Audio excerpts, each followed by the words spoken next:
என் வீரன் மேலான தமிழ் பெருங்குடி மக்களே, உங்கள் அனைவருக்கும் மேலரசம்பட்டு சமூகத்தின் பணிவான வணக்கங்கள்.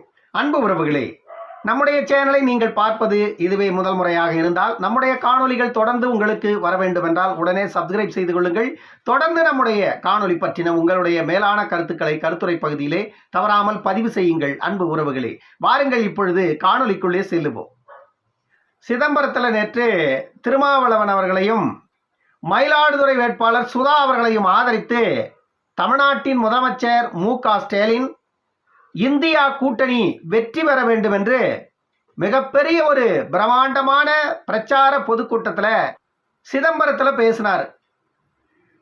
சிதம்பரத்தில் தமிழ்நாட்டின் முதல்வர் மு.க. ஸ்டாலின் அவர்கள் முன்னிலையில் திருமாவளவன் கர்ஜித்தார். சொல்ல முடியாத அந்த கர்ஜனையை. திருமாவளவன் இந்த அளவிற்கு திராவிடத்திற்கு அடிமையாக கிடப்பாருன்னு உண்மையே நானெல்லாம் நினைச்சே பார்க்கல. உண்மை ஏன்னா திருமாவளவன் ஒரு தனித்திறமை மிக்க தலைவராக வெளிப்பட்டு இருக்க வேண்டிய ஒரு மனிதர். ஆனா கடைசியில துண்டு சீட்டை கூட பார்த்து வாசிக்க முடியாத ஒரு தலைவருக்கு பின்னால போயிட்டு இவருடைய திறமைகளை அங்க அடகு வச்சிருக்கிறார் அப்படின்னும் போது உண்மையே வெட்கக்கேடு. இதெல்லாம் திருமாவளவன் அவர்களுடைய அரசியல் மீதும் திருமாவளவன் அவர்களுடைய செயல்பாடுகள் மீதும் நமக்கு பல கருத்து முரண்கள் இருக்கிறது.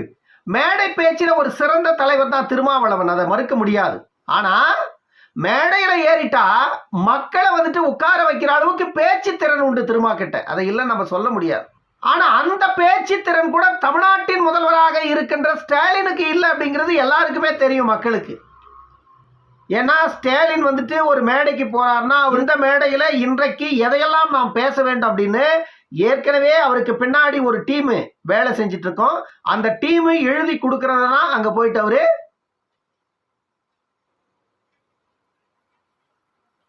அப்படின்ட்டு வருவார். நான் கலைஞரின் மகன், முத்துவேலின் பேரன் அப்படின்னு பெருமை பேசிட்டு இருப்பாரு மேடைக்கு மேடை போய். ஆனா கருணாநிதி மேடையில பேசின பொய்யில பாதி பொய்ய கூட பேப்பர் இல்லாத இவரால் படிக்க முடியல. அந்த மாதிரி ஒரு முதலமைச்சரை போயிட்டு திருமாவளவன் அவர்கள் அவ்வளவு வானலாவி புகழ்ந்து பேசுறாரு மேடையிலனா எல்லாமே ஓட்டுக்கும் அந்த வெற்றிக்கும் தான், வேற ஒண்ணும் கிடையாது. ஏன்னா திமுகவில் இருக்கிறது எல்லாமே 200 ரூபாய் ஊபிஸுங்க, அடிமை கூட்டம். ஸ்டாலின் நல்லது செய்யறாரா கெட்டது செய்யறாராங்கிற விஷயம் அவங்களுக்கு தெரியாது. அந்த சேப்டருக்கே அவங்க போக மாட்டாங்க. யாரே திமுக காரங்க. திமுக காரங்களுக்கு தெரிஞ்சதெல்லாம் என்ன? தேர்தல் வந்தா மாவட்ட செயலாளர், வட்ட செயலாளர், ஒன்றிய செயலாளர், கிளை செயலாளர், இந்த செயலாளர்கள் எல்லாம் ஒரு லிஸ்ட் ஒன்று போட்டு அந்த லிஸ்ட்டை கொண்டு போய் அங்க கொடுத்து அந்த லிஸ்ட்டுக்கு தக்க கொண்டாந்து இவங்க கிட்ட செட்டில்மெண்ட் கொடுத்துருவாங்க. அந்த செட்டில்மெண்ட் கரெக்டா சேர்ந்ததா அப்படின்னு ஒரு கேள்வி வரும். அதுக்கு ஒரு ஆள் இருப்பாங்க. இது மட்டுமே எதிர்பார்த்து காத்திருக்கின்ற கூட்டமாக தான் இந்த திமுகவிற்கு வாக்களிக்கின்ற இந்த திமுகவின் அடிமை கூட்டம் இருக்குதே தவிர நாடோ நாட்டு மக்களின் நிலையோ எதிர்காலமோ எதிர்கால தலைமுறைகளின் வாழ்க்கை பற்றியோ இந்த மண்ணு இன்னைக்கு என்ன நிலையில் இருக்குது, இந்த மக்களின் வாழ்க்கை என்ன நிலையில் இருக்குது, அடுத்து வரப்போகின்ற தலைமுறைகள் எப்படி இங்க வாழும், அந்த வாழ்க்கைக்கான அடித்தளங்கள் அமைக்கப்பட்டு இருக்கிறதா, எதை பற்றியுமே இந்த திமுகவின் அடிமை 200 ரூபாய் ஊபிஸுங்க யோசிக்கிறது கிடையாது. இன்றைக்கு ஸ்டாலின் சிதம்பரத்தில் மேடை போட்டு பேசிட்டு இருக்காரு. ஸ்டாலினுக்கு முன்னாடி குறைந்தது ஒரு 20,000 மக்கள்னா உட்கார்ந்துட்டு இருப்பாங்க. அந்த அளவுக்கு அந்த கூட்டம் இருக்குது.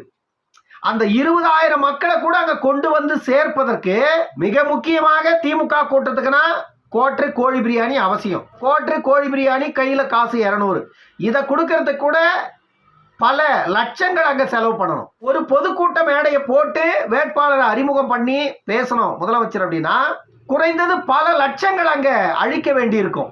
பொதுவா பாராளுமன்ற தொகுதிகளை எடுத்துக்கிட்டா லட்சங்கள் எல்லாம் கணக்கில் இல்லை. ஏன்னா கோடிகள் அங்க விளையாடும். அதுக்கு பட்ஜெட்ல ஒதுக்கி இருப்பாங்க. ஏன்னா இப்போ பாமக வெற்றி பெறக்கூடாது என்பதற்காகவே தமிழ்நாட்டில் இருக்கிற டாஸ்மார்க் ஆலைகள் எல்லாம் ஒரு பெரும் தொகையை திமுகவுக்கு கொடுக்குது. அதே மாதிரி தமிழ்நாட்டில் இருக்கிற டாஸ்மார்க் நிறுவனங்கள் எல்லாம் ஒரு பெரும் தொகையை அதிமுகவுக்கு கொடுக்குது. ஏன்னா அதிமுக திமுக ரெண்டுமே ஜெயிச்சுட்டு போங்க. ஏன்னா நீங்க யாரு வந்தாலும் டாஸ்மார்க்கை மூட மாட்டீங்க. ஆனா பாமக ஜெயிச்சுட்டா டாஸ்மார்க்கு உழைச்சிருவாங்க.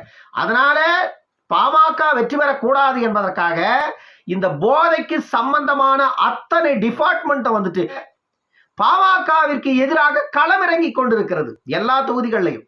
அந்த மாதிரி நேற்று சிதம்பரம் தொகுதியில பொதுக்கூட்ட மேடையில் மு.க. ஸ்டாலின் அவர்கள் பேசுவதற்காக குறைந்தது ஒரு 20,000 மக்களுக்கு மேல அங்க திரட்டி இருக்காங்க. அவர்களுக்கு குறைந்தது கோடிகளை செலவழிச்சிருப்பாங்க. அந்த வாக்கு சேகரிப்பு மேடையில மு.க. ஸ்டாலின் அவர்கள் கண்மூடித்தனமா படிக்கிறாருங்க. தமிழ்நாட்டு மக்கள் எல்லாம் செவிடர்கள் அப்படின்னு நினைச்சுக்கிட்டாரா, இல்ல குருடர்கள் அப்படின்னு நினைச்சுக்கிட்டாரா, இல்ல மூளை இல்லாத முட்டா பயலுங்க அப்படின்னு நினைச்சுக்கிட்டாரா ஸ்டாலின் தெரியல. 2019 பேசுனீங்க, 2021 பேசுனீங்க, அதே பேச்சை 2024 பேசுறீங்க மேடையில. இந்த மக்கள் என்ன அவ்வளவு பெரிய கூமுட்டைகளா? நான் கேட்கிறேன், இந்த மக்கள் என்ன அவ்வளவு பெரிய கூமுட்டைகளா? 2019 சொன்னீங்க, செய்யல, 5 வருஷம் முடிஞ்சு போச்சு. 2021 தேர்தல் பிரச்சாரத்துல சொன்னீங்க, செய்யல, 3 ஆண்டுகள் உங்களுடைய மாநில ஆட்சி முடிஞ்சு போச்சு. 2024 மீண்டும் அதே வார்த்தையை மேடைகள்ல பேசுறீங்களே, நீங்களாம் வெக்கமெல்லாம் படவே மாட்டீங்களா? உங்களுடைய உடம்புலாம் ரத்தம் தானே ஓடுது. நீங்க மேடையை விட்டு கீழே இறங்கி ஒரு தொகுதியில போயிட்டு ஓட்டு கேட்டா உங்களை உள்ள வரக்கூடாதுன்னு திருப்பி அனுப்பிச்சாங்க, பார்த்தோம்ல நாங்கெல்லாம். அதற்கு என்ன காரணம்னு கூட சிந்திக்க மாட்டீங்களா? மக்கள் மத்தியில் இருந்து நம்முடைய ஆட்சியின் மீது எவ்வளவு எதிர்ப்புகள் இருக்கிறது மக்களுக்கு அப்படிங்கிறது அந்த இடத்துல கூட உங்களுக்கு தென்படலையா? அதுவெல்லாம் நடந்த பிறகும் கூட மீண்டும் அதையே சொன்ன கதையவே மீண்டும் மீண்டும் சொல்லிட்டு இருக்கீங்க மேடையில. மகளிருக்கு 1000 உதவித்தொகை கொடுத்தோம், மாணவிகளுக்கு 1000 கொடுத்தோம், மாணவர்களுக்கு 1000 கொடுத்தோம். எதுக்கு? யார் வீட்டு பணத்தை கொடுத்தீங்க? கருணாநிதி பணமா, ஸ்டாலின் பணமா, உதயநிதி பணமா? யாருடைய பணம் 1000?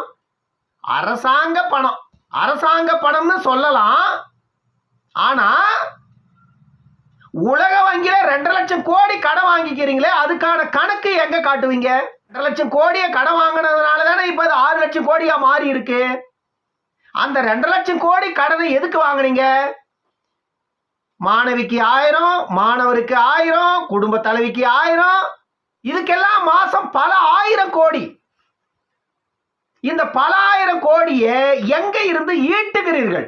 ஈட்டுவதற்கான சோர்ஸ் எங்க இருந்து வருது உங்களுக்கு? தமிழ்நாட்டில் அந்த சோர்ஸுக்கான வழியை என்ன பண்ணிருக்கீங்க? தமிழ்நாட்டில் பெரும் நிறுவனங்களை உருவாக்கி லட்சக்கணக்கான இளைஞர்களுக்கு வேலை வாய்ப்பை உருவாக்கி அந்த வேலை வாய்ப்புகள் மூலமாக மக்கள் வாழ்வில் வளர்ச்சி பெற்றார்களா? அதன் மூலமாக அரசுக்கு லட்சக்கணக்கான கோடிகள் வருமானம் வருகிறதா? ஆண்டுக்கு ஒரு 2000 கோடி தமிழ்நாட்டில் வருதுன்னா நீங்க 2 லட்சம் கோடியை கடனா வாங்கிடுறீங்க. கடனுக்கே லட்சக்கணக்கான கோடியை வட்டியா கட்டுறீங்க. இந்த விஷயங்கள் எல்லாம் 1000 வாங்குற மாணவனுக்கோ, 1000 வாங்குற மாணவிக்கோ, 1000 வாங்குற தாய்மார்களுக்கோ தெரியாது. உன்னை கேட்கல, உங்களை கேட்கல, இப்பவும் சொல்றேன், உங்களை கேட்கல. நீங்க எதுக்கு மாணவர்களுக்கு 1000 கொடுக்குறீங்க? நீங்க எதுக்கு மாணவிகளுக்கு 1000 கொடுக்குறீங்க? மாணவிகளுக்கும் மாணவர்களுக்கும் தேவையானது என்ன? தரமான கல்வி, அரசு கல்வியா இருக்கணும். அவன் படிக்கிறது தனியார் பள்ளியில, என் பிள்ளைங்கள்லாம் படிக்கிறது தனியார் பள்ளியில. அரசு பள்ளியில நாய்களும் நரிகளும் கூட்டம் கூடி குலைச்சிட்டு கிடக்குது உள்ள போய் குட்டி போட்டு வச்சுக்கிட்டு. ஏன்னா அரசு பள்ளிக்கூடத்துல ஆசிரியர்களும் இல்ல, ஆசிரியர் இல்லாத பள்ளிக்கூடத்துல எந்த மாணவர்கள் இருப்பாங்க? ஏன்னா இந்த நிலையில அரசு பள்ளிக்கூடங்கள் இருக்கிறது. அரசு பள்ளிக்கூடங்களை இப்படி வைத்துக்கொண்டு அரசு பள்ளிகளில் மாணவர்களின் சேர்க்கையே இல்லாத நிலையை மாத்திட்டு மாணவிக்கு 1000, மாணவர்களுக்கு 1000 உங்க அப்ப மூட்டு பணத்தை கொண்டு போய் கொடுக்குறீங்க. இதையெல்லாம் கொடுத்துட்டு எங்களுடைய ஆட்சியில மக்களுக்கு இதை செஞ்சோம். உண்மையாகவே மாநிலத்திற்கும் மாநிலத்தில் உள்ள மக்களுக்கும் மக்களின் வாழ்வியல் வளர்ச்சிக்கும் செய்ய வேண்டிய உண்மையான திட்டங்களை எதையுமே செய்யல. அதையெல்லாம் செய்ய தவறிட்டு இதை யாரு உங்களை கேட்டது? இதை யாரு உங்களை செய்ய சொன்னது? நீட்டை ஒழிக்கிறேன்னு சொன்னீங்களா, ஒழிச்சிங்களா? ஒழிக்க முடியுமா உங்களால? ஏன் முடியாதது சொல்லிட்டு வாக்க பொறுக்குறீங்க? அப்ப மீண்டும் இப்பொழுதும் அதே பேச்சு நீங்க பேசுறீங்க மேடையில். இதெல்லாம் வெக்கமே பட மாட்டீங்களா நீங்க? சாத்தியமில்லாத விஷயங்களை மேடையில் பேசுவது, அதற்கு 200 300 கொடுத்து மக்களை கூட்டிக் கொண்டு வந்து கூட்டத்தை சேர்த்து அமர்த்தி விடுவது, லட்சக்கணக்கான கூட்டத்திற்கு மத்தியில் தமிழக முதலமைச்சர் சூளுரை அப்படின்னு உங்க டிவியில பெருமை பேசுறது. இந்த 2024 பாராளுமன்ற தேர்தலில் இந்தியா கூட்டணி 60 அல்லது 65 70 இடங்களுக்கு உள்ளதான் வெற்றி பெறுமே தவிர அதற்கு மேல தாண்டனா ஆட்சிக்கு வந்துடும் இந்தியா கூட்டணி. வாய்ப்பு இருக்கா? இன்றைக்கு இருக்கின்ற சூழ்நிலையில கனவுல மட்டுமே நடக்கும். இதெல்லாம் ஏன் சொல்றேன் அப்படின்னா, முதுகெலும்பு இல்லாத மனிதரால நடக்க முடியாது. வெறும் தோலும் சதையும் இருந்ததுன்னா நம்மால எழுந்து நிற்க முடியாது. அந்த மாதிரி அங்க தோலும் சதையும் மட்டும்தான் இருக்கு, முதுகெலும்பு இல்லை அந்த இந்தியா கூட்டணியில. அந்த இந்தியா கூட்டணிக்கு முதுகெலும்பா இருந்தது நிதிஷ்குமார். அந்த நிதிஷ்குமார் சாதாரண ஆள் இல்லை. அவர் அளவுக்கு சுயநலவாதி இந்தியாவில் இன்னைக்கு இருக்கிற அரசியல்வாதிகள்ல வேற யாருமே இல்லை. அந்த அளவிற்கு சுயநலவாதி நிதிஷ்குமார். அவர் என்ன பண்ணாரு, தன்னை பிரதமர் வேட்பாளராக அறிவிப்பீர்கள் என்றுதான் எண்ணி நான் இந்த இந்தியா கூட்டணியே ஒருங்கிணைச்சேன். ஆனா இன்னைக்கு அரவிந்த் கெஜ்ரிவால் கேட்கிறாரு, மம்தா பானர்ஜி கேட்கிறாங்க, ராகுல் கேட்கிறாரு, முக ஸ்டாலின் கெட்ட கேட்டுக்கு அவரு கேட்கிறாருங்க பிரதமர் பதவியை. இப்படிப்பட்டவர்கள் இருக்கின்ற இந்த இடத்துல நான் உட்கார்ந்துட்டு இருக்கணுமா? என்னுடைய பதவியை காப்பாத்திக்கிறதுக்கு என்ன வழின்னு எனக்கு தெரியும், நீங்க போய் உங்க வேலையை பாருங்கன்னு சொல்லிட்டு அடுத்த நாளே வெளியேறி மோடியோட காலையும் அமித்ஷா காலையும் போய் விழுந்தாரு. பாஜக அலைன்ஸ் கொடுத்தது, காலையில ராஜினாமா பண்ணாரு, மாலையில பதவி ஏற்று மீண்டும் முதலமைச்சர் ஆயிட்டார். இதுதான் வந்துட்டு நிதிஷ்குமாரோட உண்மை முகம். அதன் பிறகு இந்தியா கூட்டணியில வெளியேறினதெல்லாம் பல. அதை பத்தி நம்ம அடுத்த காணொலியில பார்ப்போம். இன்னொரு காணொலியில் சந்திக்கும் வரை உங்களிடமிருந்து விடைபெற்றுக் கொள்வது மேலரசம்பட்டு சண்முகம். நன்றி, வணக்கம் அன்பு உறவுகளே.